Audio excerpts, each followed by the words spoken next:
இன்றே டவுன்லோட் செய்து உங்கள் ஃபேவரட் ஷோக்களை என்ஜாய் பண்ணுங்க. நீங்க கொடுக்கிற இடம் தாங்க இவளை இந்த அளவுக்கு ஆட வைக்குது. என்னங்க நீங்க திரும்ப திரும்ப அதையே சொல்லிட்டு இருக்கீங்க? இல்லங்க இல்ல, இது சரிப்பட்டு வர மாதிரி தெரியல. நான் என் பொண்ணை கூட்டிட்டு போறேங்க.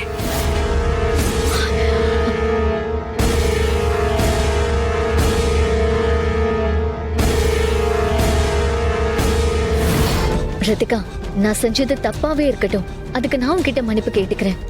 ஆனா வீட்டை விட்டு போறது தப்பு ரித்திகா. ஏய், இதுக்கு மேல நீ எதுவும் பேசுன அப்புறம் நான் என்ன பண்ணுவேன்னு எனக்கே தெரியாது. எல்லா பிரச்சனைக்கும் காரணமே நீதாண்டி. ஆனா இப்போ எதுவுமே தெரியாத மாதிரி எனக்கு வந்து அட்வைஸ் பண்றியா? ஒரு விஷயத்துல நான் உன்னை தடுத்தேன்னா அது உன் நல்லதுக்காக மட்டும்தான் இருக்கும். சுத்தி பாரு ரித்திகா, நாங்க எல்லாரும் உன் ஒருத்திக்காக தான் இவ்வளவு தூரம் இறங்கி பேசிட்டு இருக்கோம். இதெல்லாம் வச்சு நீ புரிஞ்சுக்க வேண்டாமா எங்களுக்கு உன் மேல அக்கறையும் அன்பும் இருக்கா இல்லையான்னு?